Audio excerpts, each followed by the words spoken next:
amigos, bienvenidos un día más a mi canal. En el día de hoy vamos a tratar el caso de Eva Blanco, la chica de 17 años asesinada en 1997. Un caso que tardó bastante tiempo en ser resuelto, pero que finalmente acabó con un culpable en prisión y con unos hechos posteriores bastante grotescos. Sin más, quiero pediros a todos los que no estéis suscritos que lo hagáis ahora, que activéis la campanita para que también YouTube os avise cada vez que subimos un vídeo nuevo. Así como si el contenido que encuentras aquí te gusta, te animo a compartirlo, a seguirme en todas mis redes sociales, que las dejo aquí abajo en la descripción, junto con Patreon y PayPal para quien quiera hacer una aportación al canal. Recordaros que también se podéis unir a los miembros del canal, donde pues podréis disfrutar de ventajas exclusivas, entre ellos pues de vídeos con acceso anticipado, más o menos con una semana de adelanto. Así que sin más, comencemos. En la década de los 90 se produjeron muchísimos crímenes, motivados por el abuso sexual o simplemente por el placer enfermizo de quitar una vida. Solo en este periodo fueron asesinadas unas 32 adolescentes y mujeres: las niñas de Alcácer, Anabel Segura, las víctimas de Joaquín Fernández, el asesino de Castellón, Susana Ruiz, entre otras muchas más mujeres y adolescentes a las que les fueron arrebatadas la vida de la forma más cruel posible. El caso que nos ocupa hoy entra en esta larga lista de víctimas y solo estamos en un periodo de nuestra historia. Hoy vamos a tratar el caso de Eva Blanco, la adolescente de 17 años cuyo cuerpo fue encontrado en la cuneta de una carretera en 1997. Se pudo saber qué había pasado y quién había sido el autor de aquellos actos, aportándole respuestas a la familia quien vivía desde entonces en una eterna incertidumbre. Eva Blanco Puig nació el 3 de febrero de 1980 en Algete, Madrid, hija de Olga Puig y Manuel Blanco, quienes tienen dos hijas más, Rebeca y María. Eva sería la mayor de estas tres hermanas, siendo Rebeca la segunda, y por último nació María. La familia vivía en la urbanización Valderrey, un lugar bastante alejado de la capital, tranquilo y sosegado. Manuel y Olga se mudaron allí con la intención de comenzar una nueva vida, pues venían de sufrir una pérdida irreparable, la de su pequeño hijo con tan solo 2 años. Luego nació Eva, la pequeña que les devolvió la sonrisa y las ganas de seguir adelante. Eva era una chica muy divertida, risueña, estudiosa, extremadamente responsable y muy ordenada. Le encantaba bailar y era algo tímida con las personas con las que no había tenido un contacto previo y que no conocía. Era muy puntual y siempre solía estar en el sitio incluso antes de la hora acordada. Cuando creció un poco, se ganó ciertos beneficios, como poder llegar algo más tarde a su casa, pues sus padres podían confiar plenamente en ella. Jamás se imaginaban que el mismo día en que dejarían a su hija por primera vez recogerse a medianoche sería la última vez que la verían con vida.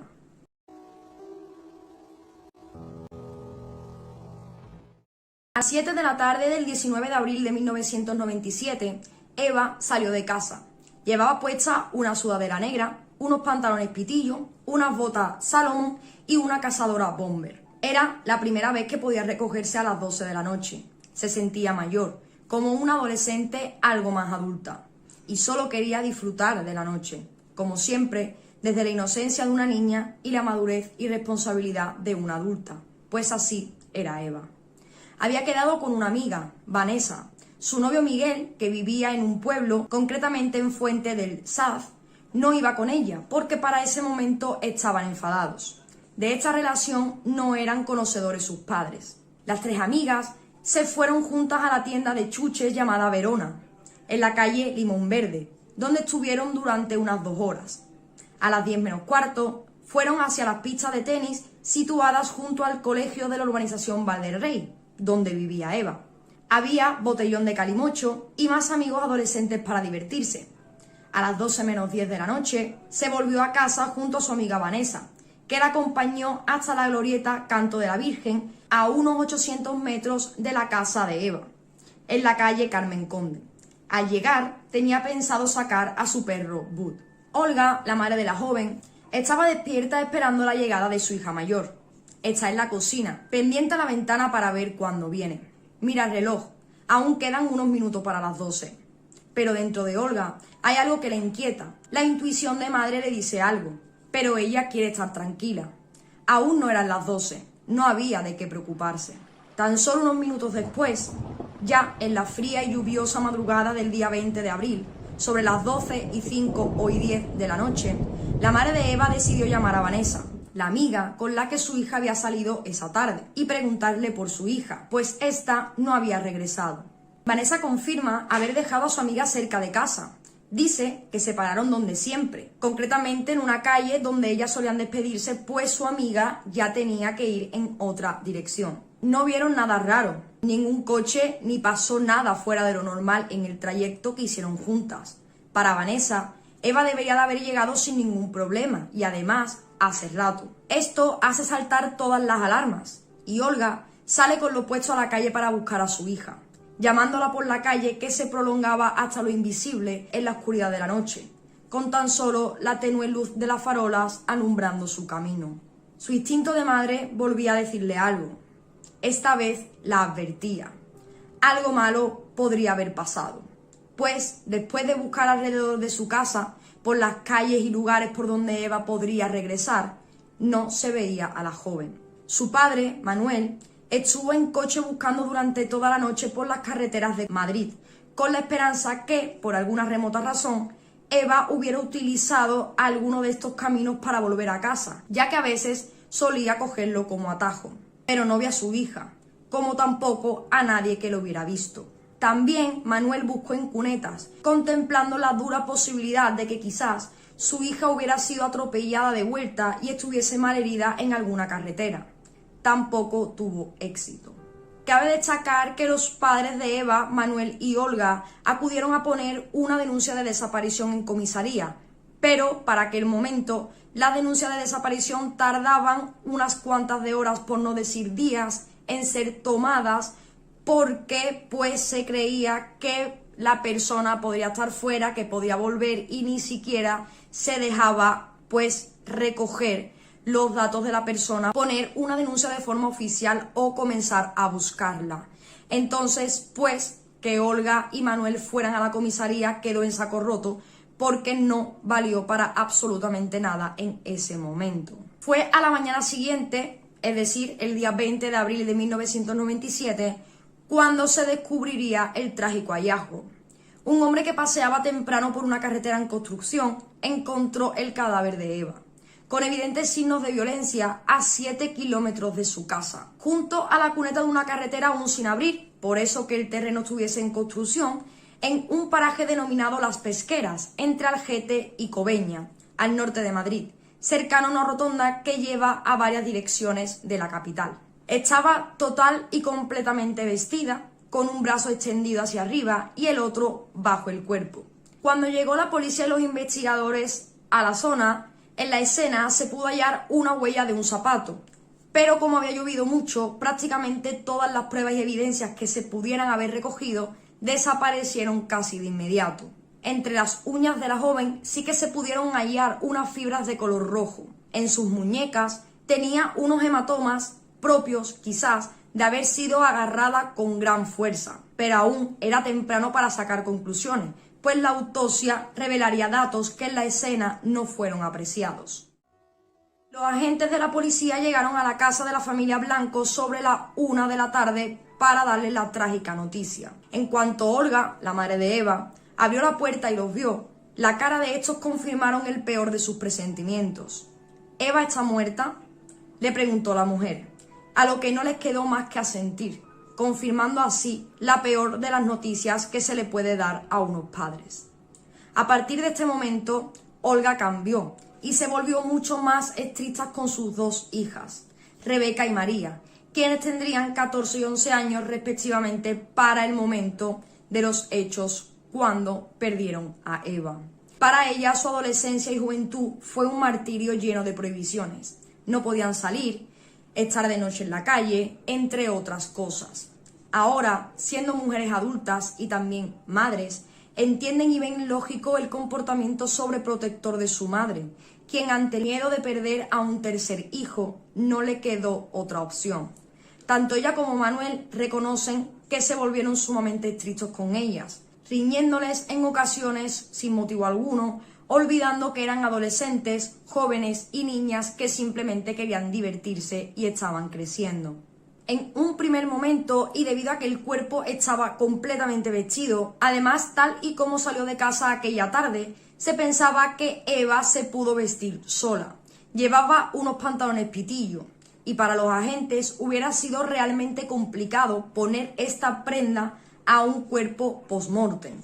Por esta razón, también se pensaba que quizás el autor de los hechos era alguien conocido de Eva. Esta se montó en un vehículo donde iría su asesino. Supuestamente se pensaba esto por la distancia y el lugar donde apareció el cuerpo, y este, por alguna razón enfermiza, en algún momento decidió quitarle la vida. La autopsia reveló que Eva había recibido un total de 19 puñaladas por todo el cuerpo, la mayoría en cabeza y zonas vitales, como nunca parte posterior del cuello y espalda.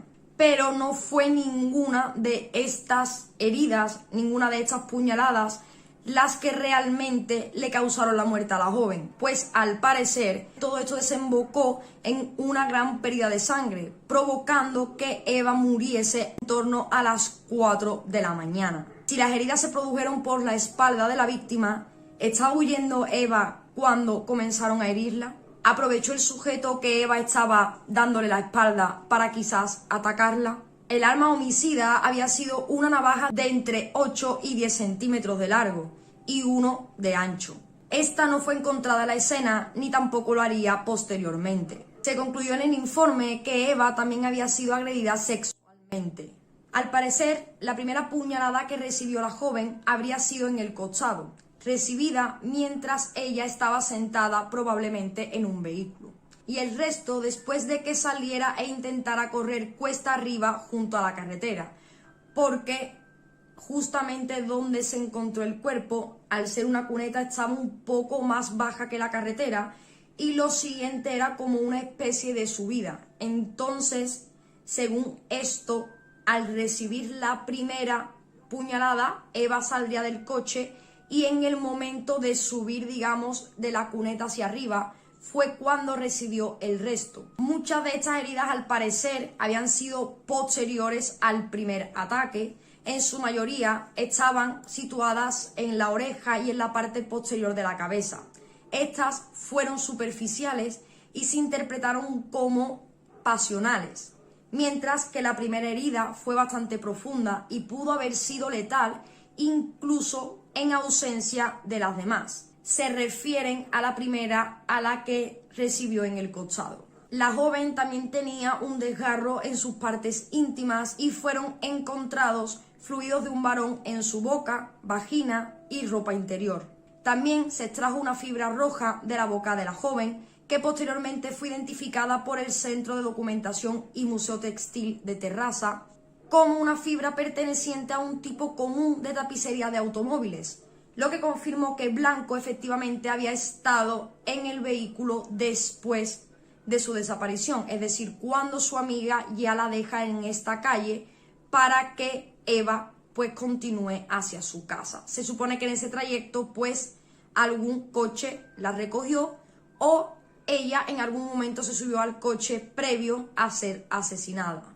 Tanto el forense como los oficiales creyeron, aun estando ya el informe de la autopsia y aun habiéndose visto que había un desgarro en las partes íntimas, estos creyeron que las relaciones habían sido totalmente consensuadas y que el asesinato pues simplemente fue el resultado de una discusión posterior.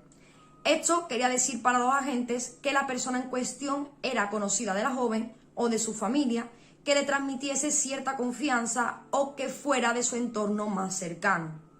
Por el contrario, los padres de Blanco pensaron que su hija había sido secuestrada y abusada a punta de cuchillo, para luego ser asesinada para evitar el enjuiciamiento por el crimen cometido. Por otro lado, los investigadores pensaban que esto no había sido un asesinato, por lo que no habría sido algo que estuviese premeditado. Las puñaladas se habían realizado con una navaja muy pequeña, una que cualquiera podría tener en su casa y que pudiese llevar encima. Los hechos fueron cometidos rápidamente y no les encajaba que con estas pistas o este razonamiento, el crimen pues hubiera sido algo planeado. Básicamente porque pensaban que se había producido en muy poco periodo de tiempo, que también pues eso era una navaja pequeña, había sido todo muy rápido, había sido todo en el coche y luego se había producido el asesinato y pues según las hipótesis que contemplaban y según cómo lo estaban mirando, el punto de vista que tenían en ese momento, pues era todo esto que os he dicho, no habría sido un asesinato, sino más bien pues un homicidio. La madre de Eva pensó también en este momento que el crimen podría haber sido por venganza, quizás por alguna amiga que le tuviera envidia por algo o hubiesen tenido algún problema y ésta le tendiese una encerrona a Eva. O quizás que algún joven que se sintiese atraído por su hija y que Eva hubiese rechazado, esto hubiese provocado el terrible final de la joven. No descartaban que fuera alguien conocido y que por esto la chica se hubiese vestido tras los abusos o que se hubiese montado en el coche por voluntad propia. El hecho de que Eva se hubiese vestido después solo apuntaba para los agentes a que habría tenido que ser alguien conocido, que le dio la falsa oportunidad o esperanza de huir a Eva para luego atacarla por la espalda. Si Eva se había montado en el coche voluntariamente y según Vanessa, su amiga, Eva ya estaba muy cerca de su casa en ese momento, era posible que se cometiese un secuestro en plena calle, cerca del domicilio de la joven, sin que ésta gritase o mostrase algún tipo de resistencia.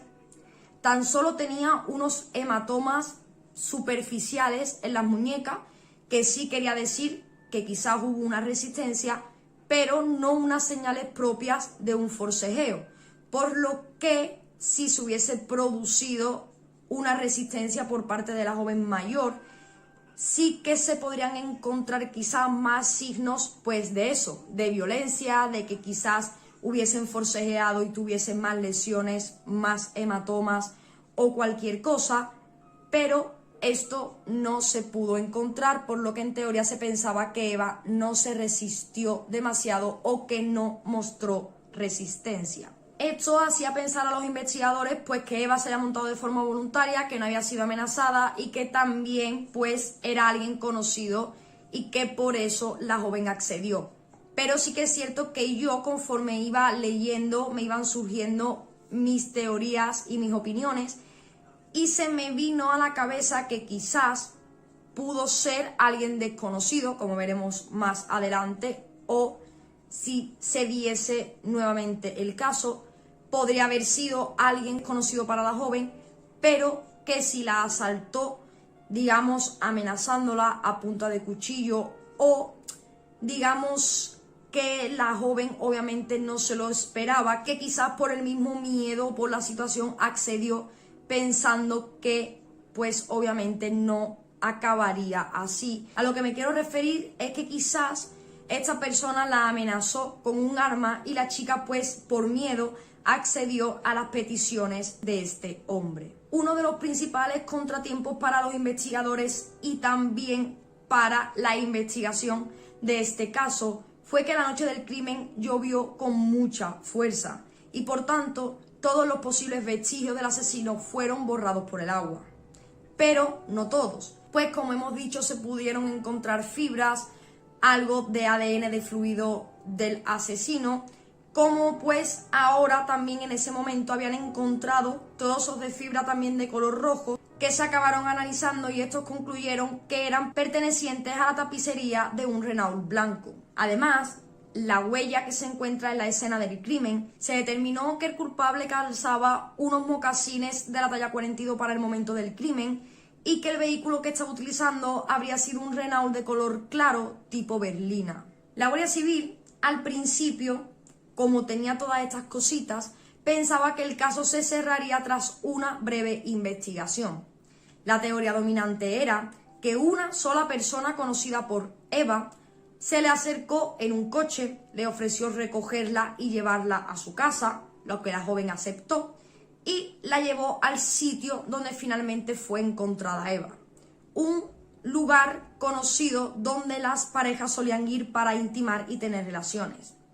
Allí se supone que Eva y el que posteriormente sería su asesino tuvieron relaciones consensuadas según la policía y luego la joven fue asesinada.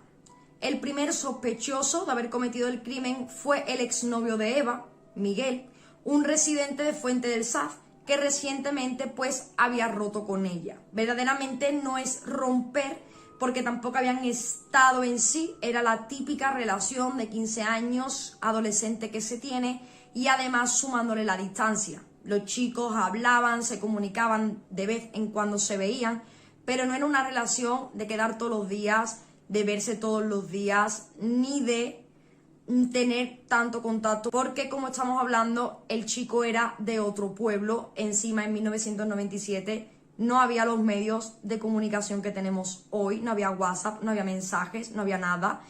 Y pues, como estoy diciendo, era una relación a distancia, digamos, y de adolescentes, por lo que novio y relación tampoco podríamos decir con todo el peso o con el significado exacto de la palabra. Aunque, como digo, Miguel fue interrogado por ser el novio de Eva en aquel momento, verdaderamente no era así, porque habían roto, como he comentado, y llevaban también mucho tiempo sin verse y habían estado mucho tiempo enfadados.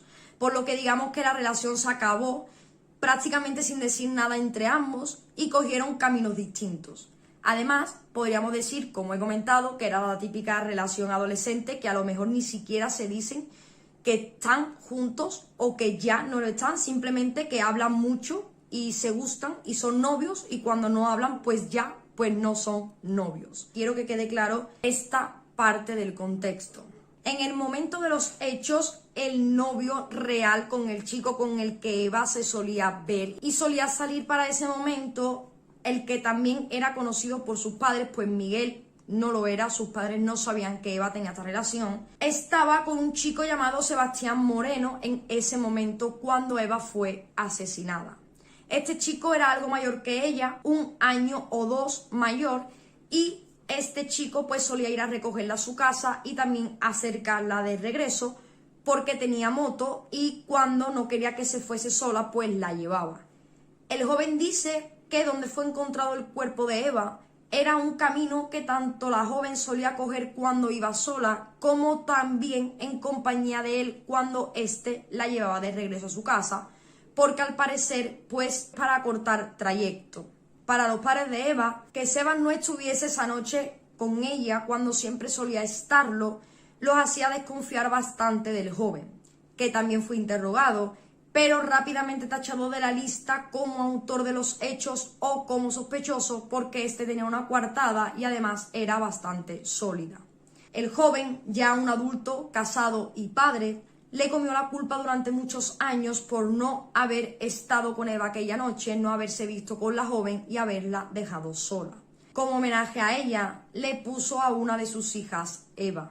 Posteriormente, la investigación se centró en hombres adultos conocidos por la familia Blanco y en quienes la joven podría confiar. El 29 de mayo de ese mismo año, en 1997, el gobierno anunció que la Guardia Civil encontró el caso más complicado de lo esperado y que ya no podían excluir a un extraño como autor de los hechos, que tenían que ampliar más la perspectiva y no basarse solamente en hombres que Eva pudiese conocer o con los que hubiese tenido contacto previo a su asesinato. Los amigos de Blanco afirmaron que ella jamás hubiera aceptado montarse con un extraño en el coche y mucho menos que éste la llevara a su casa, algo que también decían pues los familiares de la joven. Para ellos, tanto para los amigos como los familiares, habría sido más bien una obligación o una amenaza para Eva, porque por voluntad propia no lo habría hecho por querer o por confiar en esa persona. Hubo algunos vecinos que relacionaban el crimen con un extraño vehículo de color azul visto en el pueblo siguiendo a varias chicas alrededor de la medianoche. Uno de los ocupantes, al parecer, era un hombre rubio de unos 20 años. Sin embargo, nadie de las personas que decían haber visto esto registra la matrícula del coche, lo que para los investigadores era equivalente a buscar una aguja en un pajar. Aunque el asesino dejó su ADN, la comandancia de la Guardia Civil de Tres Cantos, situada en Madrid, no podía dar con el asesino y fue durante más de 18 años que este crimen estuvo clavado como una espina para los agentes que llevaban el caso. La existencia de fluidos del asesino se ocultó a la familia de Blanco y al público mientras los agentes recuperaban muestras de ADN de varios parientes varones de la joven y los comparaban con la muestra original a la espera de una coincidencia. Muchas de estas pruebas fueron recuperadas de forma clandestina, siendo escondidas dichas intenciones por la policía. Así fue, por ejemplo, como consiguieron la muestra del padre de Eva, Manuel, ya que quedaron con él en un bar para hablar del caso y de los avances de este, y cuando acabó la conversación y Manuel se fue, los agentes decidieron coger un cigarrillo que Manuel había apagado en el cenicero que estaba en la mesa, como también otras pruebas fueron recogidas bajo pruebas, digamos, de alcoholemia, ya fuese en sangre o no, y también de tazas o vasos que se habían usado en bares. Aunque no se halló ningún tipo de coincidencia, la Guardia Civil siguió convencida de que el asesino era un hombre adulto residente de Algete o de una localidad cercana. 8 meses después del crimen, la madre de Eva encontró 2 cuadernos escondidos, uno de ellos pegado, justo debajo de la mesita de noche en la habitación de su hija. Estaban etiquetados como 95-96 y 96-97, haciendo referencia a los años 1995-1996 y 1996-1997. Estos fueron escritos a mano por Eva hasta la misma mañana de su asesinato. Muchas de estas páginas no contenían nada más que Eva y Miguel, el chico con el que Eva estaba previamente. Esto estaba repetido bastantes veces en la misma página y con varios colores distintos. En otras páginas se relataba el día a día normal de un adolescente de la edad de Eva.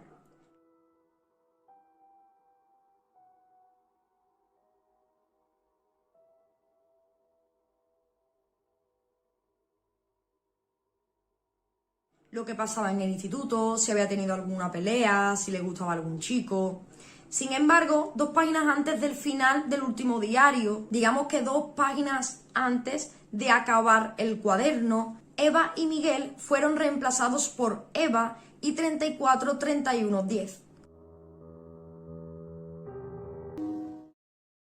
Todos los intentos por descubrir el significado de este número, 34-31-10, fueron infructuosos. Y algunas hipótesis giraron en torno al hecho de que 34 es el prefijo telefónico usado en España y 110 sería el código postal de Algete, zona en la que vivía Eva. Estos números tuvieron múltiples interpretaciones y versiones de qué podían significar o cómo ser descifrados por muchas personas. Una de ellas era, por ejemplo, esta. Algo hay aquí raro y que vincula a Eva Blanco con el mundo neonazi. El número había que dividirlo en 3 partes. Los neonazis españoles utilizan mucho el 34, que quiere decir C de combate por Alemania. El número 11 significa la letra K. 3 Ks forman la palabra Ku Klux Klan. Y por último, la O. Pues lo que se pensaba que era el 0 es una O mayúscula. Es una O mayúscula que identifica una runa céltica a la que ellos le tienen mucha estima, que es Odal. Nosotros la conclusión que llegamos es que este número quiere decir Eva y nazi. Eva también tenía varios dibujos en este cuaderno y digamos que en la solapa final de este. De estas ilustraciones se dijo que la joven tenía vinculaciones con extrema derecha, con grupos neonazis y con, pues, digamos, grupos y personas de este tipo. También había escrita una frase: «Viva la falange española de John», seguido, más abajo, del nombre José Antonio y una cruz. Bueno, un poco más que, bueno, que era cosas de brujería, cosas de nazis. Hay una serie de dibujos que hay personas que lo han visto y que le han tachado a mi hija de todo. Que era de ultraderecha, una persona que estaba en la ultraderecha, que era muy ligera y se iba con estas personas y por eso la han matado. Estos dibujos, yo te puedo decir que pertenecía a una organización juvenil española. Cuando yo tenía 14 años, tengo muchas cosas de esa época, muchos dibujos, muchas insignias, y yo para mi hija era un tótem. Todo lo que veía en mí, ella lo hacía. ¿Qué ha dibujado? Un yugo, una flecha, se ha puesto aquí, viva la falange española de las Jones. Fíjate que cómo lo pone, o sea, cosas que pone aquí, ya por eso ya es de la ultraderecha y por eso la han matado. Como que la niña era una puta, como que la niña era una neonazi. Hay un criminólogo que dice que a mi hija la han matado porque pertenecía a un grupo de extrema derecha. O sea, ¿cómo se puede permitir la gente decir las cosas que dicen y editar un libro? Ellos no se dan cuenta de que hay familias, hay hermanas, hay amigos que lo están oyendo. Lo que tienen que hacer esos profesionales, criminólogos, que han dicho todo lo que han dicho, que pidan perdón. Cuando algunas de estas páginas fueron reveladas públicamente, muchas personas llegaron a pensar e incluso a afirmar que Eva había sido asesinada por pertenecer a un grupo radical. Todo esto fue analizado exhaustivamente por los investigadores, quienes descartaron de forma completa y total que Eva tuviera que ver con grupos neonazis o que el crimen hubiera sido realizado por personas de estos grupos. Para ellos, no había nada político ni radical detrás, ni realizado ni motivado por ninguno de estos grupos. Manuel fue informado de que su ADN había sido comparado con los fluidos encontrados en el cuerpo de su hija. Este quedó totalmente excluido como sospechoso y comenzó a hacer una campaña para que otros residentes de Algete pudieran proporcionar su ADN de forma voluntaria en un esfuerzo por ayudar a atrapar al asesino de su hija. En este proyecto contó con el respaldo del que era alcalde de Algete para aquel momento, Jesús Herrera Fernández, que era del PSOE, quien hizo un anuncio oficial en noviembre de 1999, 2 años después del crimen, solicitando a todos los vecinos varones de Algete de 18 años o mayores, que eran aproximadamente unos 5.000 varones, que proporcionaran muestras voluntarias de cabello o saliva si así lo deseaban.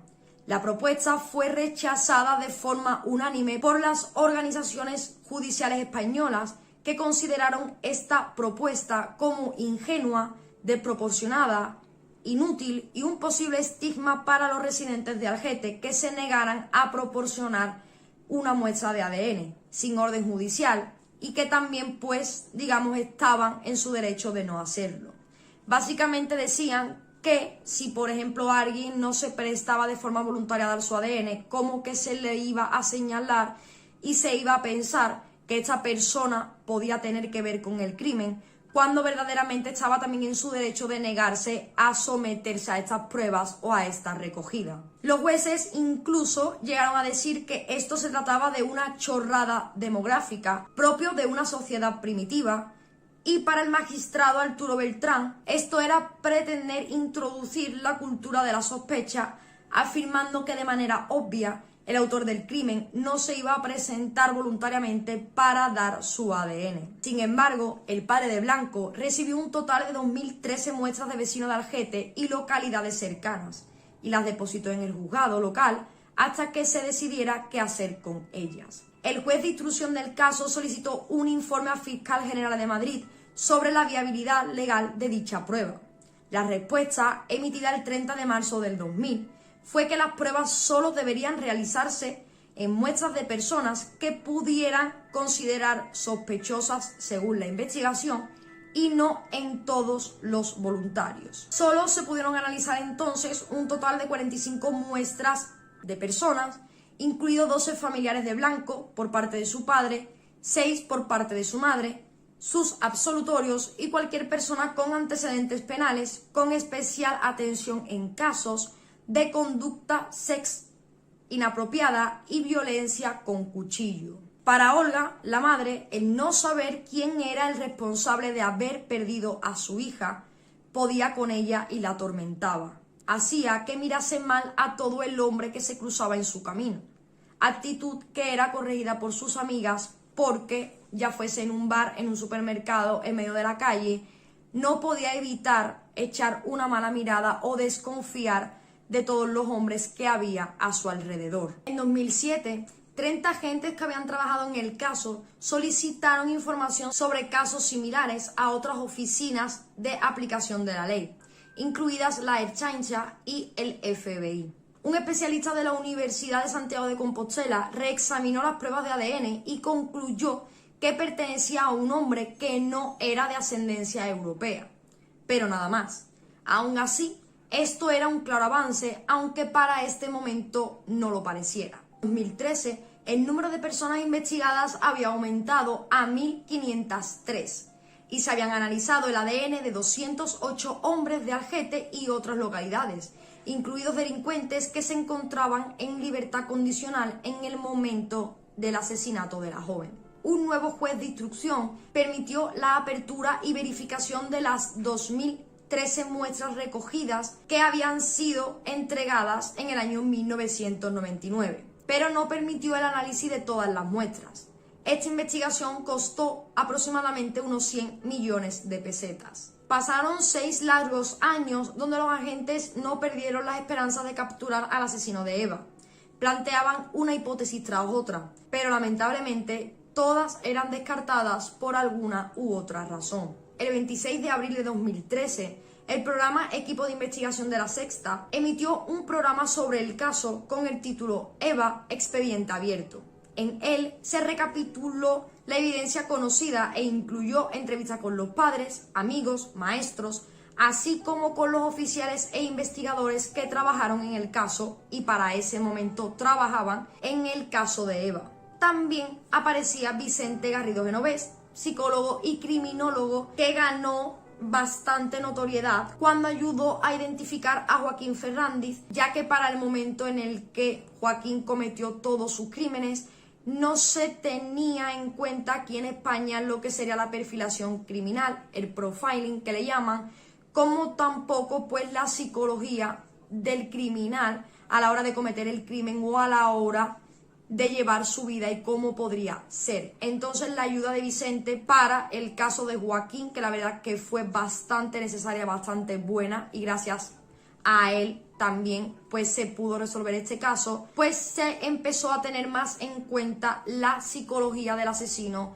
y las formas de cometer un crimen, pues eso decía bastante de su autor. Vicente discrepó en la teoría que tenía la Guardia Civil de que el asesino era un novio secreto, argumentando que la joven no hubiera accedido a verse de una forma clandestina 15 minutos antes de su toque de queda por riesgo a exponer su relación o también a ser castigada, ya que no era propio de ella llegar tarde, y menos si era la primera vez que tenía la oportunidad de recogerse algo más tarde. Si hacía esto y le reñían, quizás no volvería a tener este permiso. Su perfil criminal era de un acosador, alguien a quien Blanco no conocía o apenas conocía.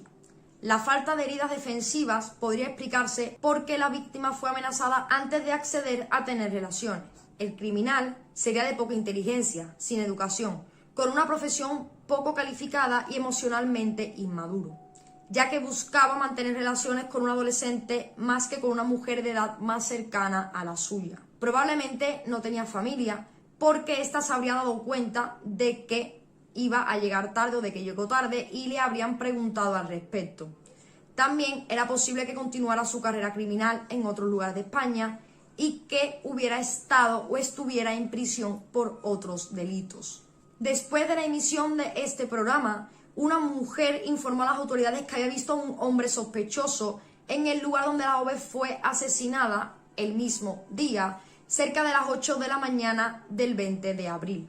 Caminaba bajo la lluvia sin paraguas, parecía que no había dormido durante la noche y haber estado buscando algo antes de subirse a un Renault 18 blanco.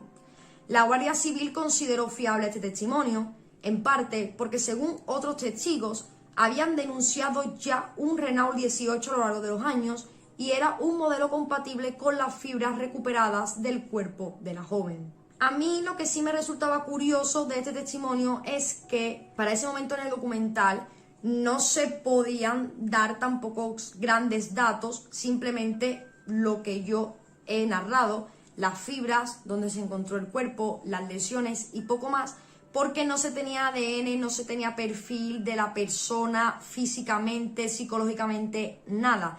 Entonces me era raro que una persona tanto tiempo después, en 2013, se acuerde de haber visto una persona por la zona y de datos tan concretos cuando en ningún momento esto fue dicho previamente a los agentes.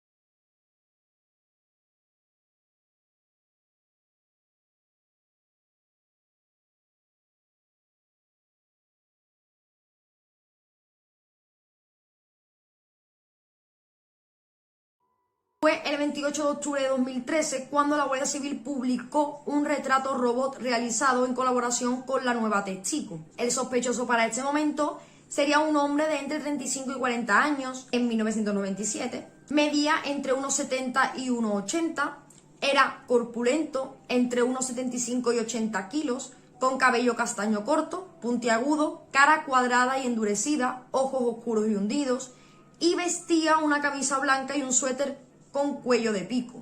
El vehículo era un Renault 18 blanco con la tapicería roja. Se creó un teléfono y un correo de contacto donde las personas podrían hablar del caso, de alguna pista o confesar algo de forma anónima. A principios de enero de 2014 ya se habían recibido un total de 100 correos electrónicos. A finales de 2013, una nueva revisión del ADN de los fluidos encontrados en el cuerpo de Eva redujo la identidad del donante a un hombre de ascendencia norteafricana por su cadena de cromosomas. La Guardia Civil solicitó a 300 norteafricanos residentes en Algete en el año 1997 que proporcionasen muestras de forma voluntaria. Tan solo obtuvieron 10 muestras de varones que seguían viviendo en Algete. Tuvieron que desplazarse por toda la península, pues muchos se habían mudado. Otros habían vuelto a su país de origen, a donde también viajó la policía para obtener estas muestras. Pasaron cerca de 2 largos años hasta poder obtener algo nuevo respecto a estas pruebas de ADN. El 30 de agosto de 2015, la policía recibió una carta. Era de Alfredo Galán, el conocido asesino de La Baraja, quien había decidido compartir con los agentes su opinión sobre lo que se había difundido del sospechoso del asesinato de Eva. En la primera página de la carta se leía lo siguiente: a consecuencia de ver en televisión el caso de la violación y asesinato de Eva Blanco, planteo una hipótesis sobre el número que no se ha descifrado, aunque seguramente también hayan llegado ustedes a la misma conclusión. Pero bueno, por si acaso sirve de algo, ya que cualquier pista, por muy estúpida que nos parezca, han comunicado que se les haga llegar. Se lo digo por si sirve de algo. La hipótesis de que el asesino fuera alguien de confianza es bastante factible. No es casualidad que alguien pasara por allí cuando estaba a 800 metros de su casa, como han dicho. Y más, si una amiga la acompañó hasta la mitad del camino. Lo de las relaciones sexuales consentidas ya no me pega tanto, porque ella era una chica muy madura para su edad y sabía que si llegaba tarde, su madre se iba a preocupar. Suponiendo que el que la recogiera fuera el hombre con el que estaba saliendo en secreto, pues tendría otros días y otras horas para su intimidad.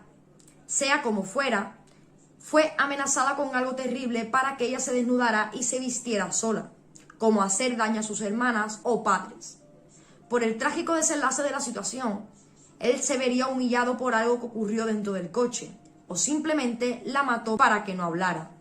El asesino estaría sometido a fuerzas, ya sean sociales o individuales, que escapan a su control e influye a que lleve a cabo actos delictivos.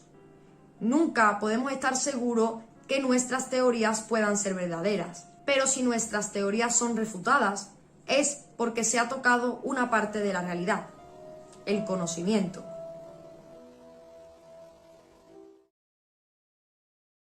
Seguía más adelante. Eva Blanco había escrito esos números para que a través de una serie de combinaciones indicaran un mes del calendario, julio, y esa palabra correspondería al nombre de alguien con quien tendría una relación. Sugirió a los investigadores que buscaran entonces a un hombre llamado Julio. En aquella época tendría unos 30 años, introvertido, inmaduro, con un trabajo que no le llenara, viviendo con los padres lo más seguro. Ya será más maduro y con familia, con una mujer sumisa, que él se sienta a gusto para poder controlarla, sin hijos o en tal caso un solo hijo varón. Debe de estar inseguro y esperando que pasen los 20 años para librarse, por lo que deberían presionarle con los medios de comunicación, con datos falsos para ver si comete un error. No olvidemos que los investigadores nuevos deben de partir de cero y ser optimistas, ya eso promueve la investigación. Siempre hay que animar a las nuevas generaciones de investigadores que vienen muy preparados.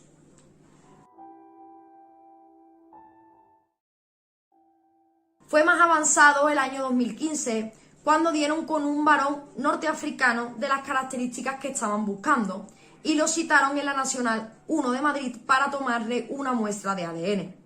El joven era Fuad Shell, un antiguo residente del barrio de Algete, donde vivía Blanco, que posteriormente se marchó para vivir en Francia. Compartía cromosoma Y y más del 90% de su ADN neutro con el del asesino. Esto solo se podía dar si ambos hombres eran parientes. Fuad tenía 2 hermanos más, por lo que se tomaron muestras del otro hermano que vivía en Murcia y esta volvió a dar la misma coincidencia. Nuevamente este hermano era un pariente del asesino, por lo que a la policía solo le quedaba un hermano y por tanto el autor del crimen. Tras la muestra y posterior resultado se emitió una orden de detención europea para el tercer hermano, Ahmed Shell Herc. Pasaron 18 largos años desde que Eva fue asesinada aquella lluviosa y fría noche de 1997 hasta que consiguieron un nombre en 2015. Durante todo este tiempo, la Guardia Civil investigó a más de 5.000 personas, centrándose en vecinos con antecedentes, agresores sexuales, propietarios de vehículos Renault e incluso presos que durante esos días gozaron de permiso penitenciario.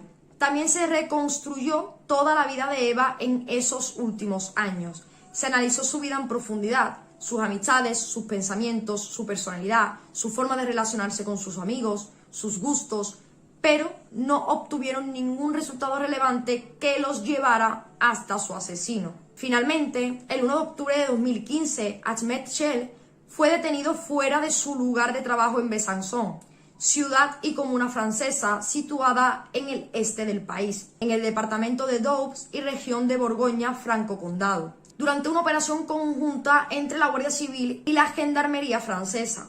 Curiosamente, la carta de Alfonso, el asesino de la Baraja, aunque estaba bastante alejada de la realidad, había acertado en algunas cosas. Ahmed Shell era un español de origen magrebí de 52 años, casado y con 3 hijos para el momento de su detención. Fue detenido en un pueblo de tan solo 1.200 habitantes situado en el norte de Francia. Ahmed nació en Taza, Marruecos, el 1 de marzo de 1963.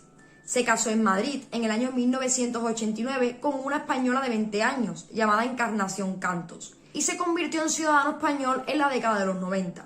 Al obtener la nacionalidad, pasó a llamarse Francisco o Paco para sus conocidos. Tuvieron 2 hijos, uno en 1989, otro en 1993, y para el momento de los hechos, en 1997, su mujer Encarnación estaba embarazada de 5 meses, del que sería su tercer hijo. Su mujer Encarna y él se conocieron en el Paseo de la Castellana, en el campo de Santiago Bernabéu. Ahmed trabajaba en aquel momento en la Embajada de Marruecos. El día en que se vieron por primera vez, según cuenta Encarnación, esta iba caminando por el Paseo de la Castellana cuando se dio cuenta que un Citroën azul la seguía y que en su interior iba un hombre. El joven se acercó a ella con el coche, bajó la ventanilla y le dijo a la joven: «Oye, señora, estoy solo y no conozco a nadie. Me gustaría hablar con usted». Entonces la mujer aceptó y fueron a tomar algo. Lo que solo iba a ser un rato, acabaron siendo horas y finalmente todo el día, desembocando posteriormente en el casamiento de ambos y que tuvieran 3 hijos. Ahmed era un hombre aparentemente normal y no despertaba en nadie ninguna sospecha de poder realizar o cometer tan terribles actos. Nunca fueron incluidos en la lista de residentes de Algete porque vivían en una caravana estacionada en un vivero de plantas donde Shell trabajaba como repartidor y que les había prestado un empleador.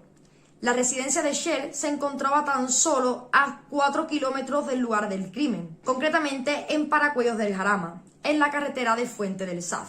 Los Shell se mudaron a Francia en 1999, justo después de que comenzaran las recogidas voluntarias de muestras de ADN. Aunque seguía apareciendo como casado en España, esto realmente no era así, pues tanto Ahmed como Encarna se habían separado de forma amistosa y este hombre se había vuelto a casar con una estudiante marroquí de 24 años en Besançon en el año 2003. Shell y su nueva esposa se instalaron en Pierrefontaine-les-Vagans y tenían 2 hijos. de 6 años y un bebé para el momento de su detención. Mientras estaba en Francia, trabajó como soldador para una empresa de maquinaria agrícola y su relación con los compañeros de trabajo tenía fama de ser bastante mala. Ahmed, al parecer, podría conocer a Eva al menos de vista, o a su padre, quien era gruista, ya que Ahmed en ese momento se dedicaba a hacer portes por la zona y también había trabajado como albañil. La noche del asesinato de Eva, Ahmed tenía 34 años y vivía cerca de Algete, junto a la que era su pareja actual, Encarnación Cantos. Cuando Ahmed fue detenido y se le comunicó que era por el caso de Eva, mostró una expresión facial de derrota y abatimiento. Cuando este hombre fue informado sobre la evidencia de ADN, Shell afirmó que había salido a caminar solo y que 2 hombres lo agarraron, lo llevaron donde estaba la joven y lo obligaron a tocarse de forma íntima sobre él. Pero esto para los policías parecía algo muy memorizado. Una vez detenido, repitió una y otra vez la versión dada ante las autoridades francesas. 2 hombres le habían obligado a eyacular sobre la joven de 17 años la noche del crimen. Trataba de justificar así los restos de semen encontrados y que eran la principal prueba contra él. Además, también añadió posteriormente algo que era contradictorio para sus primeras versiones, puesto que nunca dio este dato y afirmó haber sido simplemente obligado por 2 hombres a eyacular sobre el cuerpo. En esta nueva versión decía que él tuvo relaciones con la joven, pero que él sí estaba siendo obligado e incluso amenazado, pero que la joven, Eva, en ningún momento se resistió, ni fue amenazada ni obligada a nada. Dice que por parte de la chica todo fue consensuado. La esposa de Ahmed, Encarnación, fue la que dijo públicamente tras el arresto de este hombre lo siguiente: 2 individuos, y no ha dicho quiénes estaban con él, eran sus hermanos Mustafa y Fuad. Los 3 estuvieron con Eva porque me lo acaba de contar uno de ellos. Nunca me habían contado nada, ni Ahmed ni sus hermanos.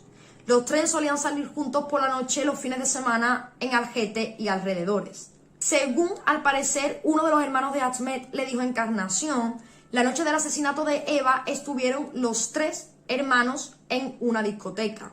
La joven, según esta versión, estaba en el local con su novio, con el que había tenido una discusión, y entabló una conversación con estos 3 hermanos de origen marroquí. Seguramente bebieron, tontearon y vete a saber qué ocurrió. Pero, ¿por qué me lo han ocultado hasta ahora? Me han estado engañando.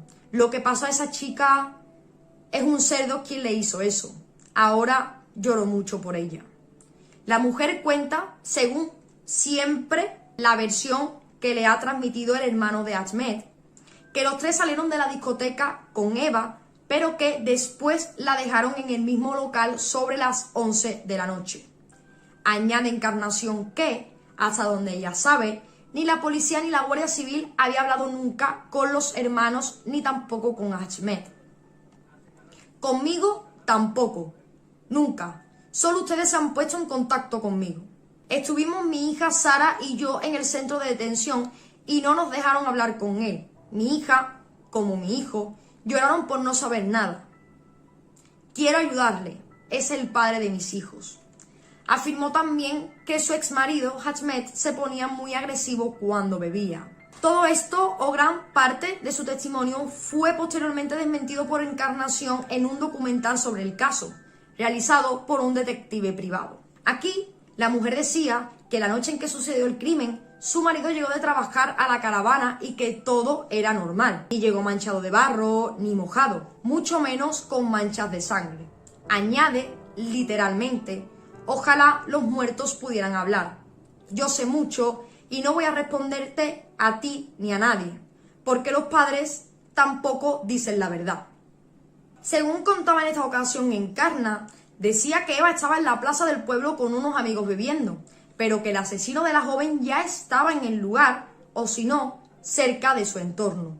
Continúa diciendo que, para ese momento, Eva estaba montada en un coche del que además era propietario su verdugo. La familia de Blanco nunca conoció a Ahmed y como mucho habían interactuado esporádicamente con uno de sus hermanos. Un antiguo compañero del trabajo del vivero describió a Ahmed como poco sociable, agresivo después de beber y un poco pervertido con las mujeres. Las ex clientas también lo recordaban como un pervertido y un tipo que te hacía sentir mal cuando estaba cerca. Además, también hubo un hombre, compañero de Ahmed, el cual contó que la mañana en que se encontró el cuerpo, pero antes del hallazgo, cuando vio a Ahmed para ir al trabajo, este le preguntó si habían hablado en la radio sobre la niña desaparecida en la madrugada, algo que al parecer aún había sido contado de forma pública, pues la denuncia no había sido tomada por las autoridades la noche en la que desapareció la joven, como he comentado. Por lo tanto, para cuando podían poner la denuncia,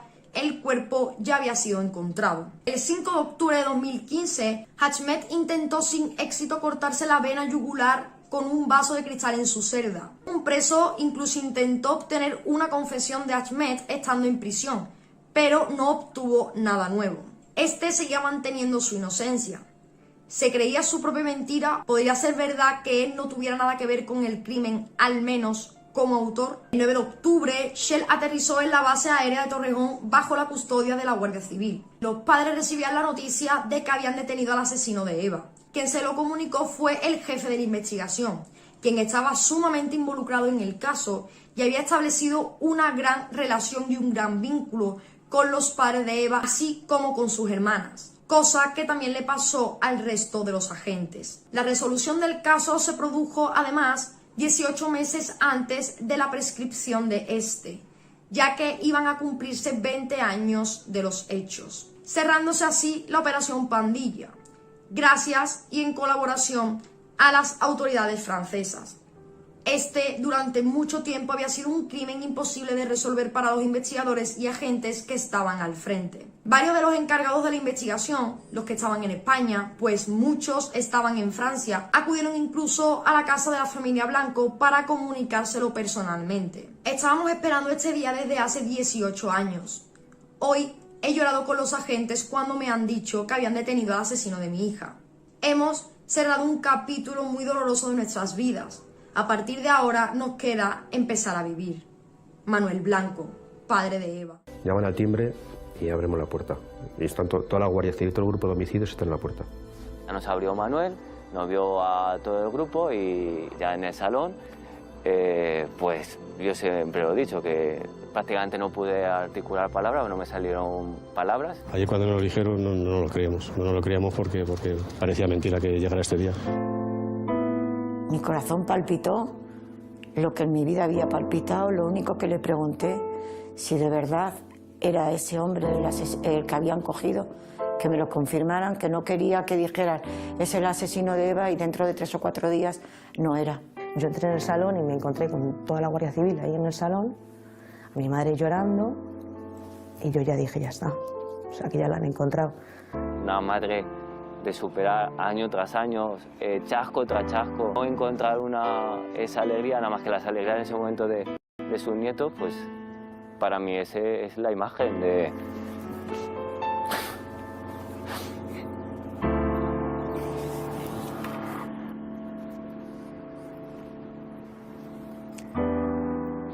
Para mí era eso, era mi madre.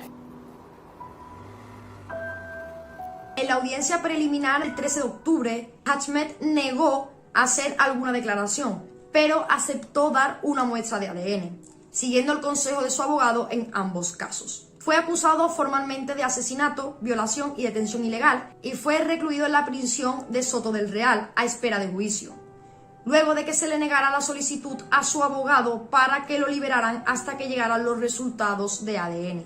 Las pruebas confirmaron efectivamente que Ahmed Shell era el autor del asesinato de Eva, más allá de cualquier duda.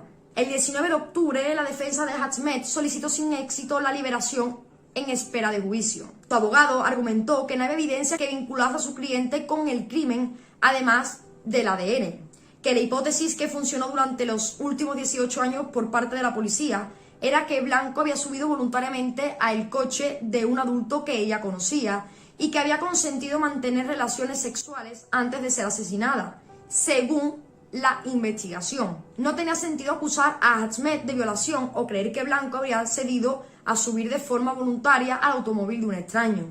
El abogado afirmó que Blanco nunca iría voluntariamente con un marroquí que no conocía. Además, esta chica albergaba simpatías neonazis, como lo indicaban las imágenes presentes en sus diarios. Y recordó que las investigaciones se habían centrado desde el principio en el grupo neonazi Bases Autónomas. Como digo, palabras del abogado de Hachmet, ¿de acuerdo? Todo palabras del abogado de Hachmet. Los amigos de Blanco, obviamente también la familia, negó que tuviera relación con grupos neonazis. La primera esposa de Hachmet alimentó la teoría conspirativa en una entrevista con el programa de la mañana de Televisión Española, donde afirmó que había varias personas involucradas y que los Chel, en conjunto de los tres hermanos, sabían que estaba detrás de todo más o menos. Ella afirmó esta vez que su marido regresó a casa en torno a las 10 u 11 de aquella noche. Le dijo que no estaría mucho tiempo fuera porque ella estaba embarazada y al regresar le contó que unos chicos lo habían asaltado, pero que él no quería denunciarlo porque tenía miedo.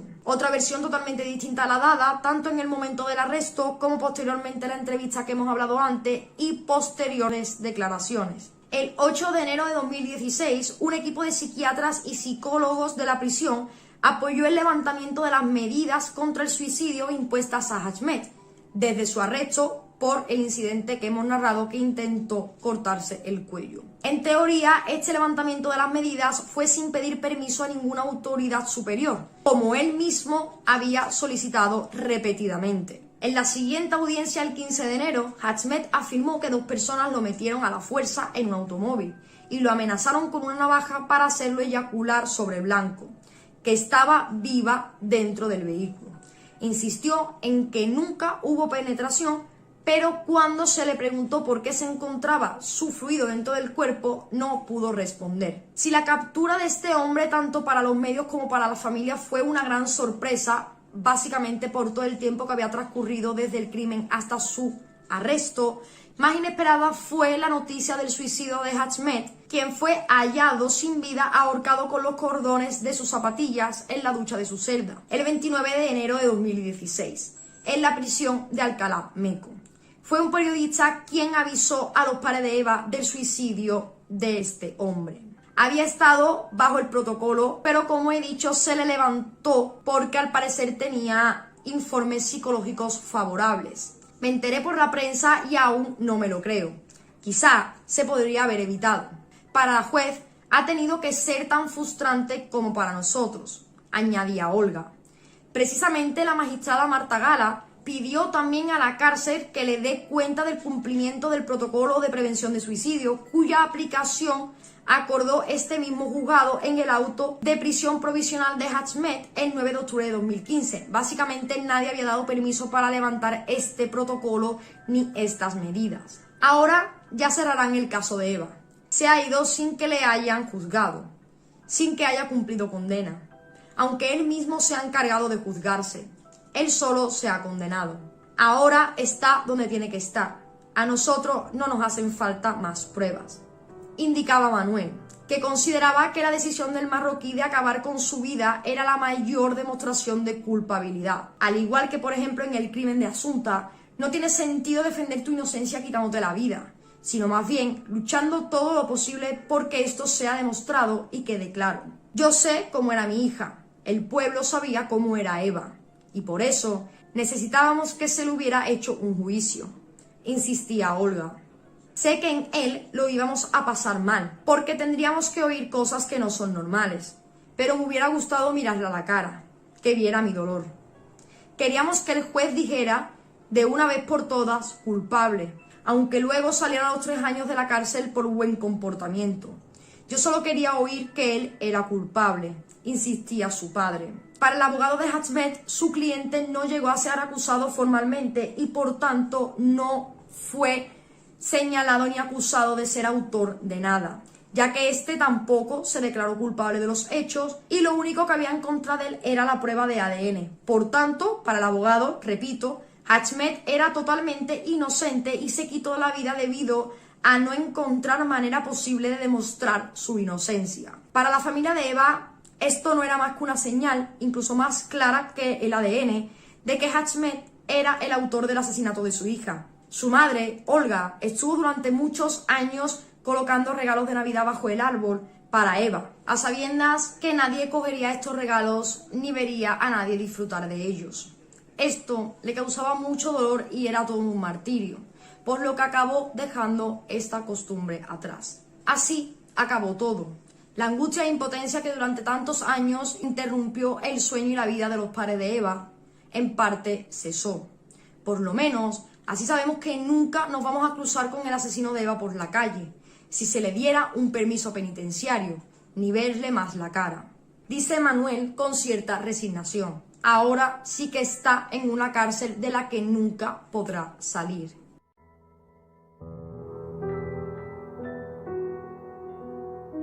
Como hechos posteriores tenemos que en el año 2020 el Tribunal Supremo condenó al Estado a indemnizar a la familia del presunto violador, es decir, a la familia de Hachmet, con un total de 90.000 euros por no haber evitado el suicidio del interno. Este importe debería ser abonado a los 5 hijos que tenía Hachmet, 3 con Encarnación y 2 con la chica con la que estaba casado en el momento del suicidio. Como también a esta última le tenían que dar parte de este dinero.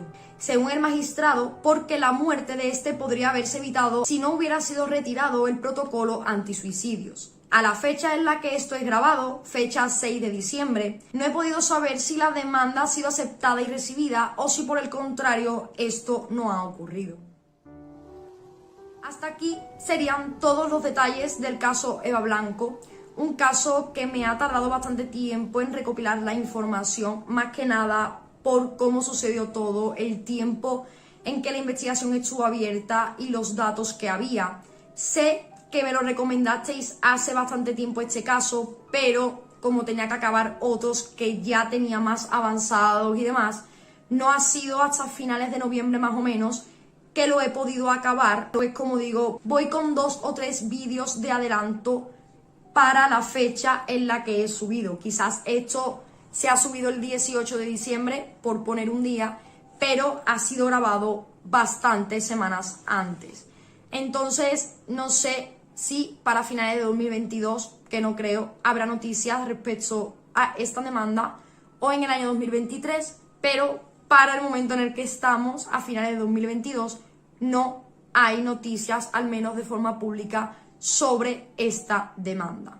Como digo, estos serían todos los datos del caso de Eva Blanco. Si te ha gustado, dale like, compártelo con tus amigos. Sabéis que el único fin que tenemos aquí es compartir la información, la investigación que hacemos se expone de forma pública con la intención principal de informar a las personas del suceso y de los hechos.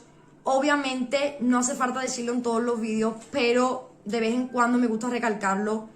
No tengo la verdad absoluta de nada. Yo no estoy cuando suceden estos hechos, ni trabajo con ningún buffet, ni trabajo para la policía, ni mucho menos. Digo esto porque muchas personas se creen que lo que yo digo aquí es la Biblia, es la verdad absoluta, que no me puedo equivocar, o que si un medio dice una cosa contraria, yo lo estoy haciendo súper mal. Y creo que hay que saber razonar, ser lógico y pensar que al fin y al cabo yo, al igual que vosotros, la información la encuentro principalmente por internet, por documentales y por medios a los que todos podemos acceder.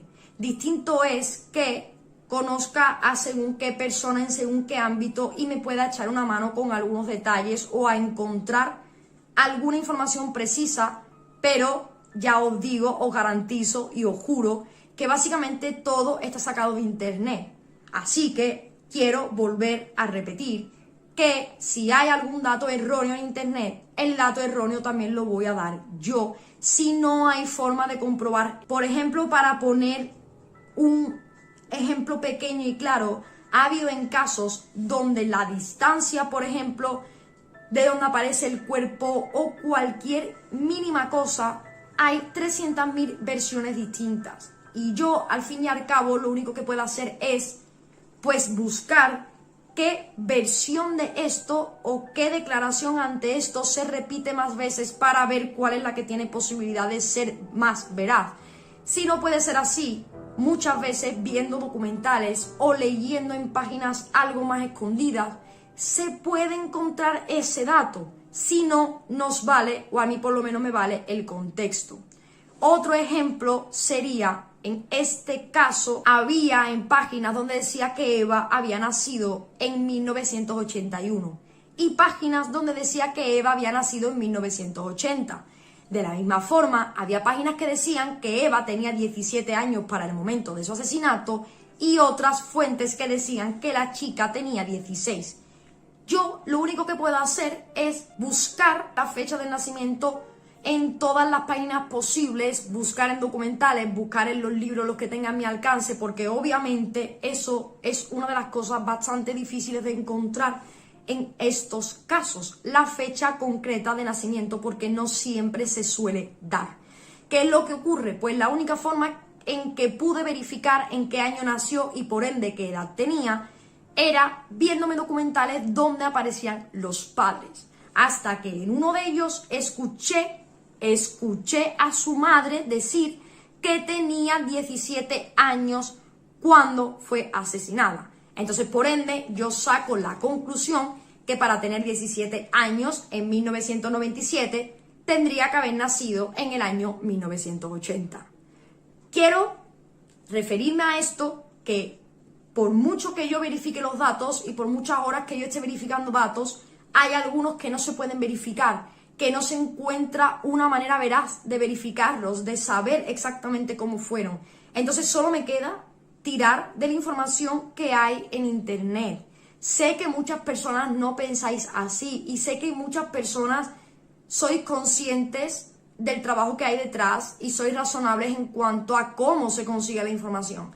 Pero ya vengo recibiendo algunos comentarios de personas que dicen que no me informo, que tengo este dato mal, que tengo este dato erróneo, que me estoy inventando, cuando verdaderamente yo no me estoy inventando nada, ni me estoy sacando nada de la manga, ni lo primero que veo es lo que os narro. O sea, detrás de cada documento perfectamente puede haber una semana o 2 semanas exhaustivas detrás de trabajo, en cuanto a buscar información, a leer, a escuchar, a ver, a organizar la información que hay, a irla desmigando, a irle viendo todos los lados, todos los puntos de vista e ir armando todo esto que finalmente os muestro.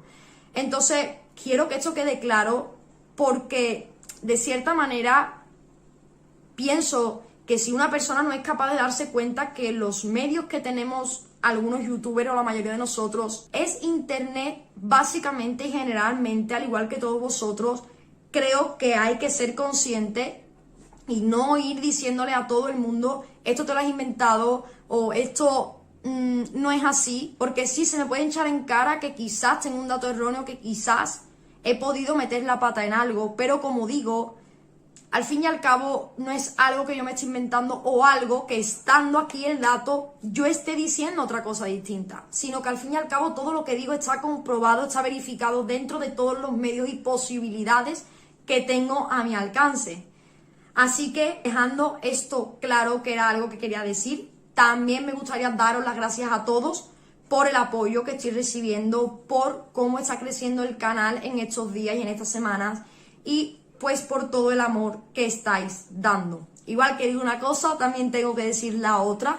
Así que nada, lo dicho, espero que el vídeo os haya gustado. Dale like si es así, activa la campanita para que YouTube te avise cada vez que subimos un vídeo nuevo.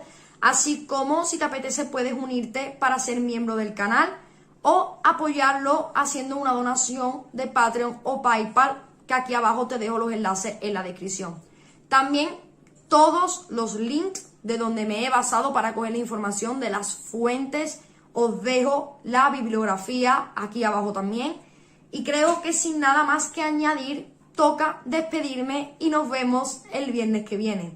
Millones de besos, de abrazos, que vaya muy bien el fin de semana y nos vemos en el próximo capítulo. ¡Adiós!